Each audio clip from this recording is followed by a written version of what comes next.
What an emotional episode. But this is probably what they needed. They needed to talk about their traumas and everything like that. There's a lot of things that they talked about that I actually related to on my own. Let's get into this review.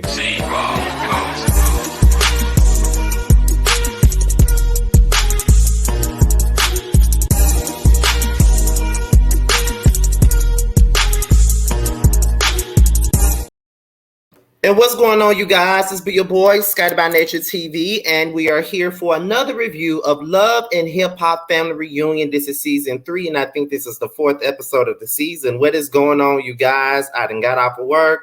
I done got a little bit comfy. That's why you see me with it. I'm taking it back to Mr. Still Standing days with the wife beater and the hat. Okay, but I ain't got no earrings on. Y'all can tell I'm tired. I ain't got no earrings on. Y'all know I feel naked without my earrings and all of that other stuff.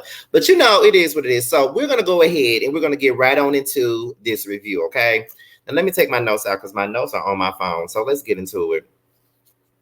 Okay, so as you already know, when we closed the episode off last week, we were at Lyrica's open mic night, and that was really her way of getting everybody together so they can talk about the things that they've gone through in their past and how it shaped them and molded them into the person that they are today, okay?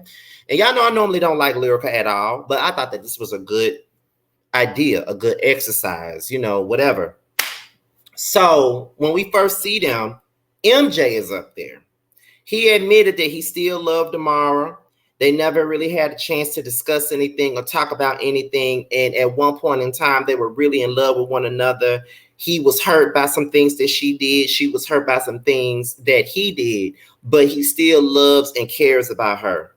I honestly feel like they both still love each other. I do feel that way. I never felt like Amara ever loved that Allen dude. And I felt like she only got with that dude just to get back at MJ. That's the way I felt about the whole thing. I never thought that she was really here for him. Never thought that she was actually here for him. I always felt like, okay, this is a ploy to get back at MJ because he fucked her over. He did her dirty. You know what I mean? So that's why I always felt like that wasn't really her thing. I always felt like she really didn't want him like that. I felt like her heart was always with MJ. Have you seen him? His heart, my heart with him too, and I don't even know him like that. So I'm glad that he did get up there and tell her to her face in front of everybody what's really going on. And I think that at that moment, Amara actually appreciated the situation. I do believe that she appreciated that because sometimes all you really want is an apology and an admission of wrongdoing. That's what you want sometimes. So we get into Gunplay. And he gets up there and he talks about overcoming his cocaine addiction. Now, as you know, when he first came on the show with Kiara, he was dealing with a lot of shit. And cocaine addiction was one of the things that he dealt with, and he was very honest about it. And he put it on Front Street that he's dealing with cocaine addiction. He even relapsed while he was filming Love and Hip Hop Miami. And he lost Kiara. He really didn't make any more music or anything like that. But then he finally got himself together. He cleaned up, got another woman, got a kid now. And now he's overcome that. And he did say, even though I've overcame my addiction to cocaine, I'm still a work in progress. You feel what I'm saying? And a lot of the times, we can heal from things, but it's still a process to really heal from it. There's a lot of things that I've dealt with in my past that I'm still healing from. It's a lot that I'm still trying to get past. I've learned how to communicate a little bit better, especially when talking to my mom or talking to my brother. Like a lot of them are very high strung and they real loud and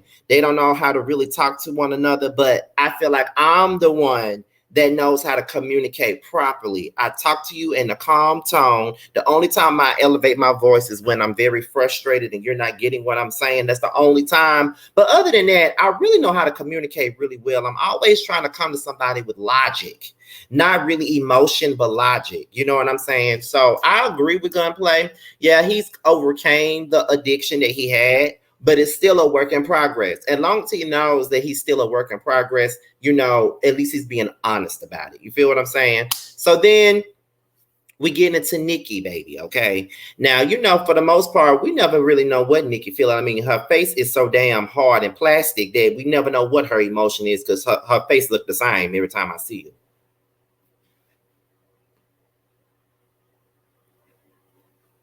It always look the same every time I see Nikki. So, we never know if she's sad, happy, depressed, or anything like that. But she was talking about her brother's death and how that really affected her because he was an alcoholic, which is the reason why she was so hell bent on Tiara getting better because she didn't want to see Tiara go down the same road as her brother. A lot of the times when we see our friends deal with certain things that family members have already gone through, we don't never want our friends to walk in those same shoes because we already know what it's like to have somebody that we love walking in those type of shoes. So when we see somebody else that we love walking in them same shoes, we find it to be a point to be like, listen, girl, this ain't it. You got to stop this. It's really not it. You feel what I'm saying? Like, this not it at all. So you got to really figure out, is this what this really is? Is this what you think it is? I don't think this is what you think it is, but we need for you to get better. We got money to make. You got songs to sing. Like, that's what it is. And I felt like that's where Nikki was coming from when she had that intervention for Tiara a couple of years ago that Tiara was very upset about. I feel like that's why she did that, because she knew that Tiara was going down the same road as her brother, who she eventually lost. So I find that to be a good thing because we don't know nothing about Nikki. All we know is that her whole body is fake and that she's a rich bitch and all this other stuff. But we don't never really get to see the softer side of her. So it's always an appreciation when I get to see somebody outside of the material things, or, not even the material things, but, the shallow things that really don't matter. What really matters is in here. The shallow things really don't matter. And that's what we mainly focus on a lot of the time. It is ridiculous. Very ridiculous. Okay, so then after that, Scrap did an amazing tribute to his mama, KK. He talked about how he went to prison and there's a lot of things that he did that caused her a whole lot of grief, a whole lot of pain. And he apologized to his mama for going down the wrong road, never really taking her feelings into account, causing her so much drama, so much stress. And, he even did a little rap about it. And I really feel like Scrap is at a place in life where he knows that the things that he did was out of pocket and out of line. And on top of that, he got a child of his own, where he got sons of his own. So he really wants to be a better example for his sons. A lot, when you going through shit, like if you done went to jail and you done did charges and you done did time, you don't want your children to do the same thing. Now, I don't have any kids, right? But my baby brother is 11 years my junior. Y'all know that that's just like a child of my own, because I helped raise them, helped take care of them, helped provide it for them. Y'all know the whole drill with that. I ain't even got to get into all of that. But sometimes I watch the things that I do. My brother looks up to me. I don't know why he looks up to me, but he looks up to me. He feels like I'm an important male figure in his life. And that's why I'm always on my brother. I always try to give my brother the best advice, try to steer him in a better direction, because sometimes I see him falling into the footsteps that I did when I was in my early 20s. Where when I first started YouTube, where y'all saw me as the angry, mad at the world, popping off all the time, cursing every 10 damn minutes, that was me. That's because I was going through a hell of a lot of stuff during that time of my life. So I never want my brother to go through the same things that I did. Never want him to see some of the things that I've already seen in my life, because I want better for him. And I think that Scrap DeLeon has really changed his life. And he still got, his rugged side about him. But I really feel like he's really changed for the better. I think that he wants to be that role model for his child. And I think that that's a great thing, that he's really looking to that. Like, I want to be there for my child. I want to be the right person that my child can look up to. And that's all you really want. Like, that's all you really want. That's all you really need, is to be that role model for your children. Sometimes when you want to do right by your child, it'll make you want to change. I've seen a lot of my friends got kids, and they all have changed for the better because they got kids. Some got one child. Most of them got one child. Some of them got two. Some of them are even married, and So they want to do things differently for the sake of the kids. Some of the shit that we used to do, they can't do it no more. I can still do it. They can't. You feel what I'm saying? So it is what it is, right? So the thing that really got people going was Alexis Scott and Estelita, right?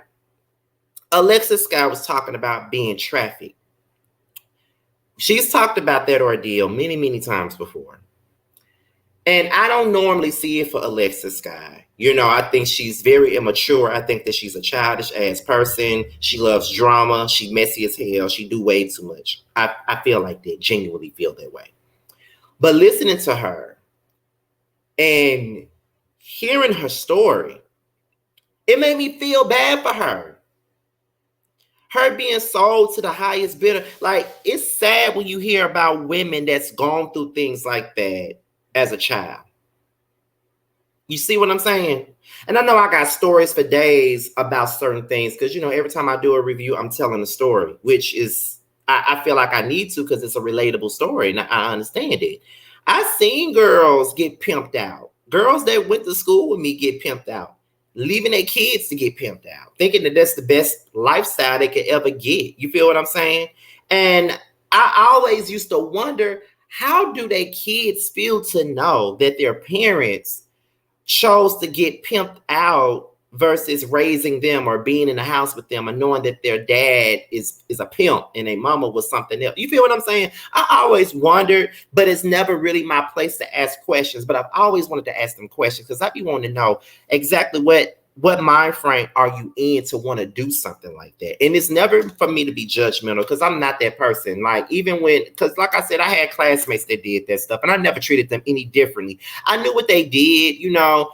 I mean, despite the fact that they were out there doing it, that didn't make them any less of a good person. You feel what I'm saying? Like, I don't, you know, I didn't take their job as something that makes them a bad person. Like, I never seen it that way. And no, you feel what I'm saying? Like, I never feel like, you know, oh, because she doing that, then I need to look down on her. No, I never do that. As you can see, I got a lot of compassion for Alexis Sky because at the end of it all, I feel like that has really affected her. And that is the reason why she acts the way that she does, because of that particular trauma that happened to her in her life. I really do feel like that. I feel like that is the reason why she acts the way she does, because of that trauma. When you have that kind of trauma in your life, of course you're going to act a certain kind of way. I mean, it's obvious you're going to act a certain type of way. It is what it is. So I get it. Definitely get it. All the way. I understand. I understand it. Point blank, period. So shout out to Alexis Sky. I don't think she's completely healed either, but she's healing. It's not all the way gone yet, but she's healing. Estelita, she made everybody want to bring out their clinics because when she came out there and said that she was raped by 5 different men at the same time. I was sitting up in my bed a minute ago watching and I was like, oh my God. Oh my God. You feel what I'm saying? Like, you hear stories like that and you wonder, you know, why, how, why is this even happening? You feel what I'm saying? Like, who would do that to somebody? I feel so bad for Estelita. I can only imagine how that affected her, how that felt. And it was to the point to where she was a prostitute because that happened to her so young. And she felt like, that's all I really got is my body. And it sucks that she felt like that's what she needed to do, is to survive, is to give her body away to the highest person that would pay for it. But when you're going through stuff like that, when you get assaulted by 5 people and all this other stuff, it does make you feel like that's all you're worth. And that's not all you're worth at all. I never want nobody to feel like giving their body away to anybody that wants it makes them, you know, is a way to make them feel better about themselves. That's never a good thing. I don't never want nobody to feel like that about themselves. It's never a good thing. Never a good thing. So yeah, Estelita really made me feel some type of way listening to her talk about that. I'm like, girl, that's a lot to go through. Like, I never would have thought she went through that type of stuff. You feel what I'm saying? So Yeah, that was a lot, but they closed it out on a good note, and it seems like everybody was relieved and they got to know each other in a different way. You know what I mean? So that was probably the best event they had the entire time they've been there. So I think they went to the bowling alley after that, and Mariah Lynn was basically telling Spice she wants Carly to be involved. She wants her to, she wants them to apologize to each other and probably get past everything because this family reunion is a bigger thing than them. It's much bigger than them. So Mariah Lynn just want to make peace with Carly. You feel what I'm saying? She's the bigger person than me because I won't want shit to do with Carly, like at all, like. For real. Like Carly is a mess box. She had no business sneaking Mariah like that. She should have saved that energy for Tokyo. That's what she should have saved that fucking energy for. Period. That's how I feel about it. Nah, girl. No. I just feel like Carly was on some bullshit. But like I said, Mariah is way more mature than I am because I wouldn't give her ass the time of fucking day. Do you hear me? Okay, so Scrap and Alexis Sky, they was talking about the open mic night and talking about how emotions were high and how, it was therapeutic for all of them to share their stories. And, they started talking about Carly and Mariah and how, Alexis want Carly and Mariah to really get on a better note, try to talk things over so they can all enjoy themselves on the trip. And then, Scrap said, well, the next thing that we're doing is soccer. My son plays soccer. I be doing it sometimes. So we want everybody to play soccer. You know what I'm saying? That's my event for today. And then, of course, they was admiring each other. Scrap looking at Alexis's ass and Alexis looking at Scrap, who is fine in a weird kind of way. He is. Like, I don't know what it is about Scrap, but he is fine in his own doggy dog way.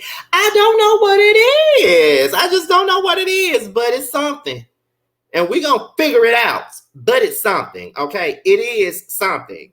So we're going to go ahead and get into Spice, Carly, and Estelita. They're on the road to Kingston, which is where Spice is actually from.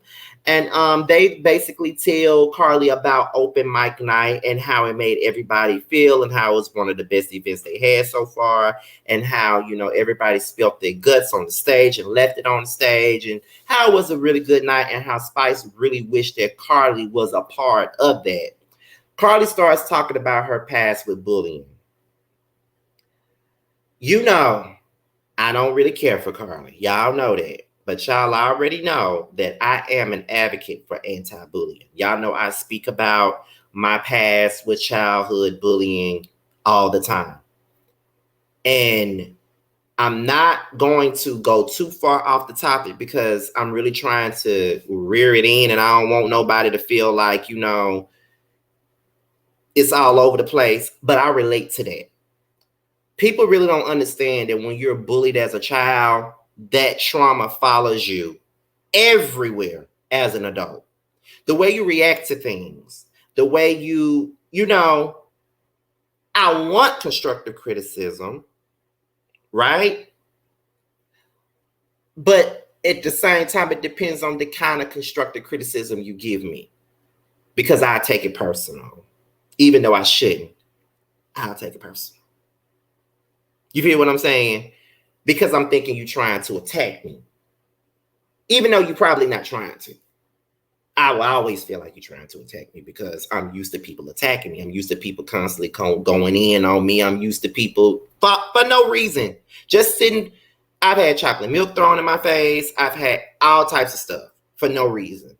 So that's why I react to things in a certain type of way. And people be calling me sensitive and stuff. But that's the reason why I react to certain things because of that. It's not an excuse. I'm a grown-ass man. I got to heal. I'm not all the way healed from that.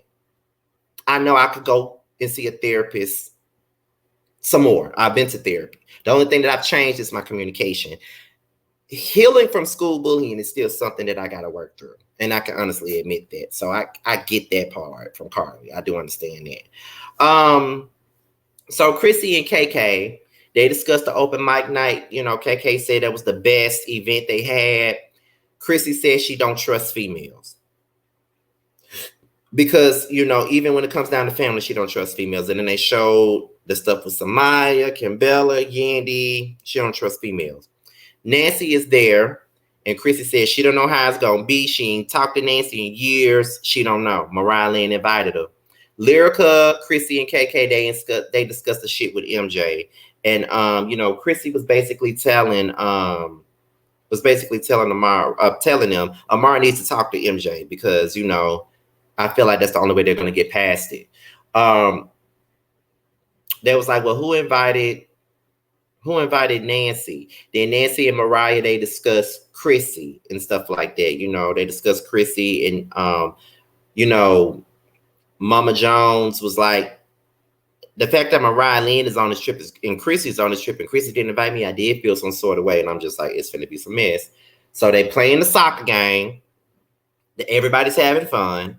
And then Amara talks to Chrissy and Lyrica about the MJ thing. And Chrissy pretty much encourages Amara to really go over to MJ and talk to him. She said it was awkward when he went up there and did what he did, but she's glad that he did it. So Chrissy was like, just go over there and talk to him. Just do what you got to do. Then Spice, they get to Kingston. They find out there's too many people, so they had to move them. And then they got the vouchers. And there's so many people there. The production team tells them that they got to leave. You know what I mean? Carly and Spice don't want to go because they want to make sure everybody gets what they need to get. But at the end of it all, they was like, nah, we can't do it no more. We got to go. And that was the end of that. And then next thing Nancy arrives at the soccer game and, Chrissy looking down like, you feel what I'm saying? So just like, So we really don't know. We really don't know what's about to go down. We really don't know, right? So with that being said, y'all, this is my review on the Love and Hip Hop Family Reunion. Please be sure to like, rate, comment, subscribe, share this video, and also hit that notification bell so you can be notified whenever a video drops. If you want to follow me on any form of social media, my Twitter, my Instagram, and my TikTok will be down below. With that being said, you guys, I'm out of here. Check for me later on tonight when I talk about the Tory Lanez and Megan Thee Stallion case. And I'm out of here, y'all. Till next time, bye-bye. What's up, guys? It's your boy Tramel. I just wanted to say that I have a new project that's out. It's called Mixed Feelings. It's on all streaming platforms. I would hope that you would go and check it out. It's a really good feel of an album. It's got everything you need and more. It's got R&B. It's got a little bit of pop. It's got a little bit of hip hop. It's everything that you need and more. It's out all streaming platforms, like I said. Please check me out, and you can also follow me at IAM_Tramel. That's IAM_TRAMEL. Check me out. I hope to hear from you.